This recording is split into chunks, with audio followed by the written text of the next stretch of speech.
नमस्कार दोस्तों, स्वागत है एक बार फिर से पॉलिटी स्टडी यूट्यूब चैनल पर। दोस्तों, हमेशा हमारा समसामयिक करंट से संबंधित और पॉलिटी से संबंधित मुद्दा रहता है। आज उसी मुद्दे के संदर्भ में आज की क्लास में हम बात करने वाले। दोस्तों, कल 21 नवंबर 2024 को भारत के नए प्रमुख सीएजी यानी नियंत्रक एवं महालेखा परीक्षक की शपथ समारोह जो राष्ट्रपति भवन दिल्ली में हुआ था उसके संदर्भ में बात करेंगे। और हाल ही में भारत के 15वें सीएजी के संजय मूर्ति जो मिले हैं उनके संदर्भ में बात करेंगे। सीएजी पद क्या होता है, संवैधानिक पद होता है, स्वतंत्र पद होता है, शक्तियां क्या है, किस आधार पर, और यानी इस पर पूरे अगर हम बात करें, अगर आप यूपीएससी से संबंधित तैयारी कर रहे हो तो जी के यानी सामान्य अध्ययन सेकंड में संवैधानिक और उससे संबंधित जो विचारधारा है उसका पेपर का क्वेश्चन ये रहेगा। पूरी डिटेल से संवैधानिक प्रावधानों के संदर्भ में हम चर्चा करेंगे सीएजी के संदर्भ में। तो आइए जानते हैं, और इसकी जो पीडीएफ है वो आपको पॉलिटी स्टडी नाम से जो टेलीग्राम चैनल है जो आपको डिस्क्रिप्शन में लिंक में मिल जाएगी, यहाँ से आप डाउनलोड कर सकते हो सर्च करके या कैसे भी आप। तो आइए हम बात करते हैं आज की क्लास में। मुख्य रूप से अगर मैं जैसे बात करूं, देखो, एक तो समसामयिक मुद्दा है उस पर चर्चा करेंगे, और दूसरी बात यहां से नोट करनी है आपको, नियंत्रक एवं महालेखा परीक्षक, जिसको बोलते हैं शॉर्ट में सीएजी। हम इसको ये भी बोल सकते हैं controller and auditor general of India, इसको कहा जाता है। ठीक है, कि संजय मूर्ति को भारत का नियंत्रक एवं महालेखा परीक्षक यानी सीएजी हाल ही में नियुक्त किया है। ठीक है, और याद रखना नियुक्त कब किया, तो 18 नवंबर 2024 की बात करें तो वित्त मंत्रालय ने इसकी अधिसूचना जारी की कि नए जो अगले सीएजी है वो बनने वाले हैं संजय मूर्ति। शपथ समारोह की बात करें तो 21 नवंबर 2024 को राष्ट्रपति द्रौपदी मुर्मू द्वारा राष्ट्रपति भवन में एक आयोजित शपथ समारोह रखा गया था। उसमें श्री संजय मूर्ति को एक तो पद की और एक गोपनीयता की शपथ दिलाई गई। याद रखना, जो शपथ का प्रारूप की मैं बात करूं तो इनको जो शपथ दिलाई जाती है वो भारतीय संविधान की जो अनुसूची है, तीसरी अनुसूची, इसका प्रारूप कहां मिलेगा, तो अनुसूची नंबर 3 में इसके प्रारूप का उल्लेख दिया गया है। उसके अकॉर्डिंग ये शपथ समारोह हुआ था। नेक्स्ट में यहां से बात करूं तो देखो कि संजय मूर्ति ने भारत के नए सीएजी परीक्षक यानी नियंत्रक एवं महालेखा परीक्षक के रूप में शपथ ले ली है। और पूर्व ये इससे पहले किस पद पर थे, तो इससे पहले शिक्षा सचिव के पद पर संजय मूर्ति को गुरुवार को राष्ट्रपति द्रौपदी मुर्मू ने भारत नियंत्रक एवं महालेखा परीक्षक के रूप में शपथ दिलाई। यानी इससे पहले ये उच्च शिक्षा सचिव के पद पर कार्यरत थे। हिमाचल प्रदेश कैडर के 1989 बैच के भारतीय प्रशासनिक सेवा आईएएस अधिकारी रह चुके हैं। और दूसरी बात, गिरीश चंद्र मुर्मू का स्थान लेंगे। यानी एक हिमाचल प्रदेश कैडर के 1989 बैच के प्रशासनिक अधिकारी रह चुके मूर्ति गिरीश चंद्र मुर्मू का स्थान लेंगे। यानी किसके स्थान पर नियुक्त हुए, गिरीश चंद्र मुर्मू के। वर्तमान समय में शिक्षा मंत्रालय में उच्च शिक्षा विभाग के सचिव है और 31 दिसंबर 2024 को सेवानिवृत्त होने वाले थे। 31 दिसंबर में एक चीज बता दूं, ये भारतीय प्रशासनिक सेवा से प्रशासनिक सेवा में 60 वर्ष की आयु में क्या हो जाती है, सेवानिवृत्ति हो जाती है। जबकि केग के कार्यकाल की मैं बात करूं तो इनका कार्यकाल 6 वर्ष या 65 वर्ष तक होता है। तो सीधी सी बात, ये कब तक रहने वाले हैं, तो अभी लगभग मानो कि दिसंबर में इनका अगले महीने में 60 वर्ष की आयु होने वाली है। इसका मतलब अगले 5 वर्ष तक और इस पद पर रह सकते हैं। ठीक है, नेक्स्ट देखें, इसमें उन्होंने गिरीश चंद्र मुर्मू का स्थान लिया और मुर्मू ने 8 अगस्त 2020 को भारत के केग के पदभार ग्रहण किया था। और भारत के इस पद के रूप में नियुक्त होने से पहले गिरीश चंद्र मुर्मू है केंद्र शासित प्रदेश जम्मू कश्मीर के पहले उपराज्यपाल बने थे। याद रखना, जम्मू कश्मीर में जब राज्य से जम्मू कश्मीर और लद्दाख को केंद्र शासित प्रदेश बनाया, उससे पहले वहां के राज्यपाल थे सत्यपाल मलिक। जैसे ही वहां से केंद्र शासित प्रदेश बना दिया तो पहले उपराज्यपाल बने थे वहां पे, यानी अंतिम राज्यपाल कौन रहे थे? सत्यपाल मलिक। और पहले राज्यपाल कौन बने, उपराज्यपाल कौन बने? तो गिरीश चंद्र मुर्मू। उसके बाद में उनको सीएजी के तौर पे 2020 में भारत के केक के रूप में नियुक्ति हो गई थी। ठीक है, नेक्स्ट देखो, इसमें प्रमुख बिंदु इसके संदर्भ में बात करें तो संवैधानिक निकाय अनुच्छेद 148 में सीएजी के उल्लेख दिया गया है, जिसमें एक स्वतंत्र कार्यालय का प्रावधान, यानी का जो कार्यालय है वो पूर्ण रूप से स्वतंत्र होगा। दूसरी बात, ये भारत की सर्वोच्च लेखा परीक्षा संस्था, यानी लेखन से संबंधित, ऑडिट से संबंधित जानकारी और तथ्य रखने वाली सर्वोच्च संस्था। एक तो याद रखना कि ये जो इनके पास कार्यालय जो विभाग होता है पूर्ण रूप से स्वतंत्र होता है।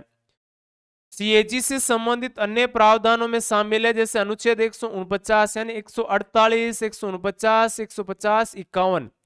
इनके कर्तव्य, शक्तियां, संघ और राज्यों के खातों का प्रारूप, लेखा परीक्षा रिपोर्ट, यानी केंद्र के खाते भी ये रखते हैं संभाल के और राज्यों के भी रखते हैं। ठीक है, अनुच्छेद 151 के तहत ये अपनी वार्षिक रिपोर्ट है वो राष्ट्रपति को सौंपते हैं और राष्ट्रपति उस रिपोर्ट को संसद में चर्चा के लिए सदन पर रखता है और हर राज्य की रिपोर्ट राज्यपाल के माध्यम से सदन पटल पर विधानसभाओं में रखा जाता है। अनुच्छेद 279 की बात करें तो शुद्ध आय की गणना इसमें उल्लेखित है। आपको बता दूं 279 का जो ए पार्ट है ना, उसमें हमने जीएसटी काउंसिल परिषद का उल्लेख जोड़ा है बाद में, जीएसटी को जब हमने संवैधानिक दर्जा दिया। तथा तीसरी अनुसूची शपथ यानी या प्रतिज्ञान की बात करें उसका उल्लेख है। और छठी अनुसूची में इसमें असम, मेघालय, त्रिपुरा और मिजोरम राज्यों में जनजातीय क्षेत्रों का प्रशासन का उल्लेख है, यानी ये भी मैनेज करने से संबंधित बात इसमें दी गई है। नेक्स्ट इसमें देखें, संक्षिप्त थोड़ा सा विवरण जान लेते हैं। भारतीय लेखा परीक्षा एवं लेखा विभाग का प्रमुख यानी सन 1753 में बनाया गया था। इससे संबंधित ये जो पद है वो 1753 में सृजित हुआ था। ठीक है, सार्वजनिक खजाने का संरक्षक तथा देश की संपूर्ण वित्तीय प्रणाली को केंद्र तथा राज्य दोनों स्तरों पर नियंत्रित करने का काम करता है। ये एक चीज कहूं कि जैसे किसी के पास खजाना होता है तो खजाने को मैनेज करना भी होता है, तो मैनेज करने का काम इनका होता है, कितने पैसे निकाले गए, कितने उसमें से खर्च किए गए। भारत में लोकतांत्रिक शासन प्रणाली एक आधारशिला रही है और अन्य यानी आधारशिला है, ध्यान रखना, ये एक लोकतांत्रिक प्रणाली का ये सीएजी। सर्वोच्च न्यायालय भी है, चुनाव आयोग और संघ लोक सेवा आयोग भी लोकतांत्रिक प्रणाली की महत्वपूर्ण भागीदारी इसमें रही है। वित्तीय प्रशासन के क्षेत्र में कार्यपालिका यानी मंत्रिपरिषद की संसद के प्रति जवाबदेही केग की लेखा परीक्षा रिपोर्टों के माध्यम से सुरक्षित तो होती है, यानी वार्षिक विवरण दिया जाता है इसमें कितने बजट में पैसे आए और कितने उसमें से खर्च किए और उस पर सदन में क्या होती है, चर्चा होती है। ठीक है, भारत के राष्ट्रपति द्वारा अपने हस्ताक्षर और मोहर सहित वारंट द्वारा नियुक्त किया जाता है, यानी नियुक्ति किसके द्वारा की जाती है, तो भारत के राष्ट्रपति द्वारा हस्ताक्षर और मोहर लगा के वारंट जारी किया जाता है, उसके माध्यम से नियुक्ति होती है। कार्यकाल कितना होता है, 6 वर्ष की अवधि होती है या 65 वर्ष आयु पहले हो जाए तो वो यानी इसमें से जो पहले हो वो इसमें क्या होगा, वही इनके कार्यकाल में है। पद से हटाने की बात है तो सीएजी को राष्ट्रपति द्वारा उन्हीं आधारों पर हटाया जा सकता है, यानी उन्हीं तरीके से हटाया जा सकता है जिस तरीके से सर्वोच्च न्यायालय के न्यायाधीश को हटाया जाता है। वह राष्ट्रपति की इच्छा, यानी एक चीज मैं जैसे बात करूं,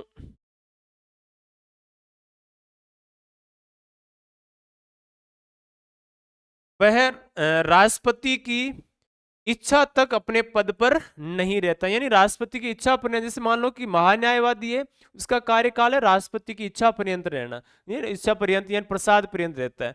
सीएजी का कार्यकाल है वो राष्ट्रपति एक तो 6 वर्ष या 65 वर्ष होगा, या हटाना है तो जैसे दोनों सदनों में महाभियोग प्रस्ताव पारित करो फिर राष्ट्रपति द्वारा हटाया जाता है। नेक्स्ट देखो, दूसरे शब्दों में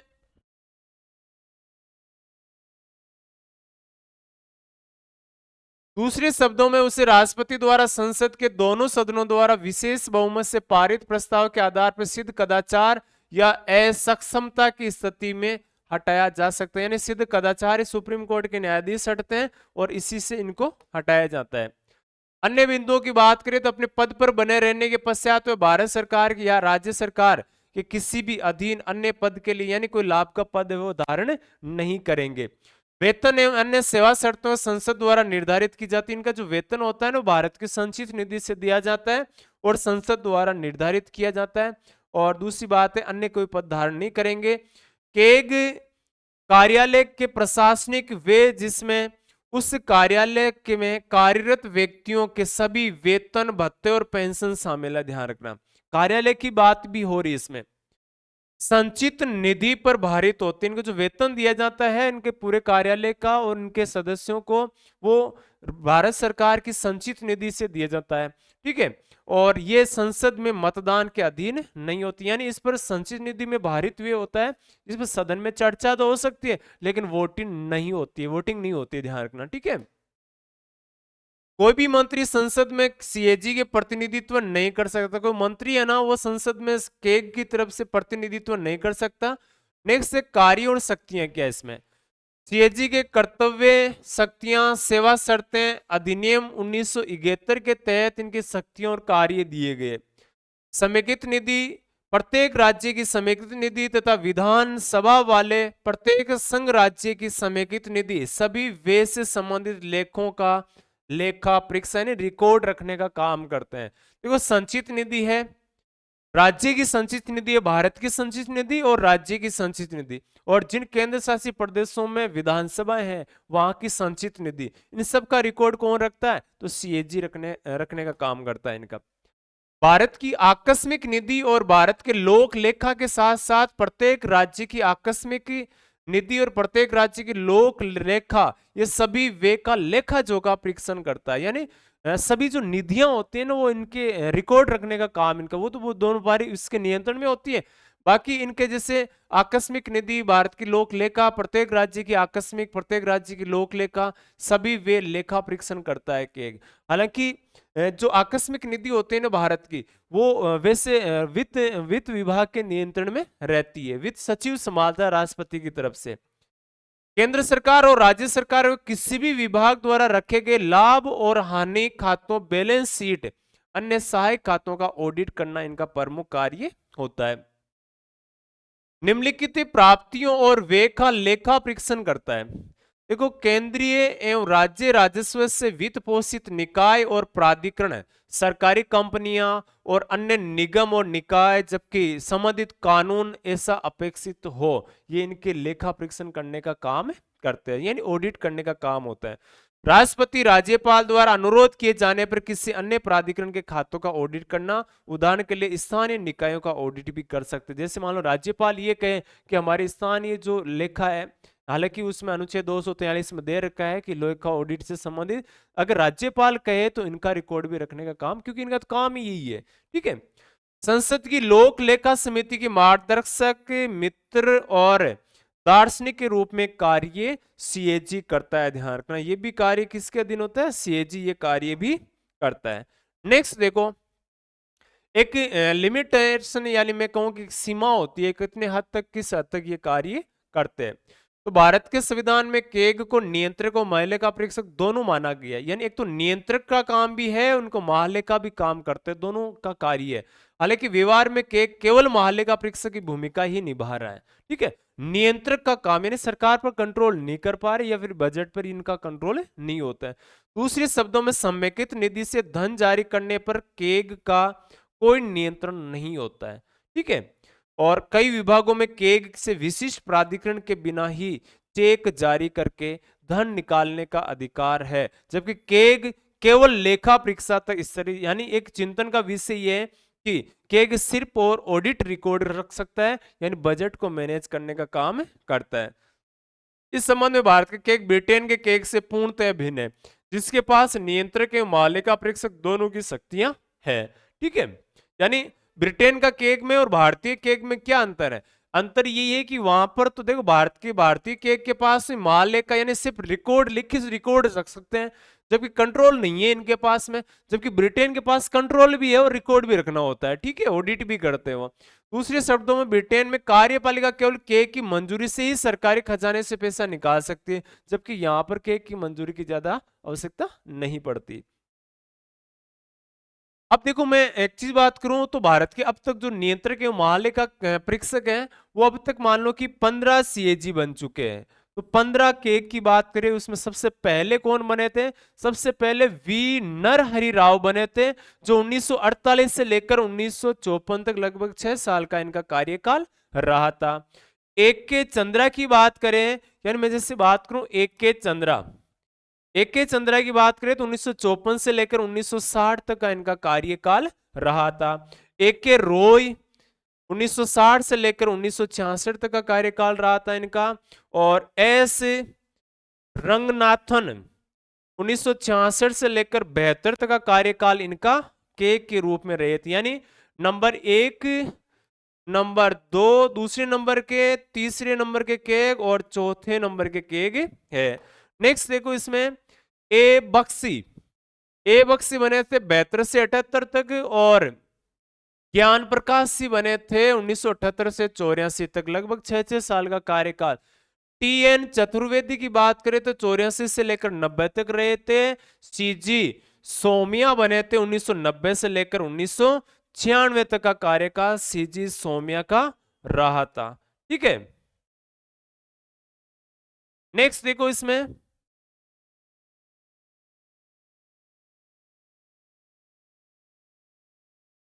वीके सुंगलू, ये रहे थे 1996 से 2002 तक। फिर बने थे पी एन कोल 2002 से 8 तक, विनोद राय 8 से 13 तक, शशिकांत शर्मा 13 से 17 तक, राजीव महर्षि 2017 से 2020 तक। राजीव महर्षि याद रखना राजस्थान के मुख्य सचिव भी रह चुके हैं।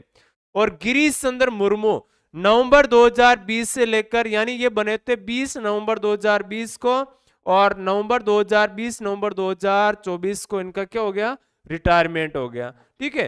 ये जानकारी इसके संदर्भ में। और नेक्स्ट बात करते हैं वर्तमान की। तो वर्तमान में सीएजी के पद पर है के संजय मूर्ति। याद रखना ये बने 21 नवंबर 2024 को, यानी 21 नवंबर 2024 को राष्ट्रपति द्रौपदी मुर्मू ने इनको शपथ दिलाई अनुसूची 3 के अनुसार। कार्यकाल है जहां तक लगभग 5-5.5 साल तक रहेगा इनका। और दूसरी बात अगर हम करें तो ये याद रखना है कि ये कितने नंबर के सीएजी है वर्तमान में? 15वें केक है, ध्यान रखना 15वें सीएजी के पद पर नियुक्त होने वाले व्यक्ति, यानी 15 नंबर पे ये है, ध्यान रखना, ठीक है। तो ये जानकारी और ये आपको मिलेगी, जैसे आप मान लो कि सर्च कर सकते हो POLITI पॉलिटिकल, नीचे ये डेस लगाना है और जीके लिखना है। उसके बाद ये टेलीग्राम चैनल मिलेगा, इससे ये PDF आप डाउनलोड कर सकते हो। और दोस्तों को शेयर जरूर करना है इस बात को, ठीक है। इसी प्रकार से ताजा मुद्दों से साथ हमारे साथ जुड़े रहिए और हर बार आपके लिए मान लो पॉलिटी से कंटिन्यू पूरी पॉलिटी के आपके क्वेश्चन आपको करवाए जाएंगे। आज के लिए जय हिंद, जय भारत।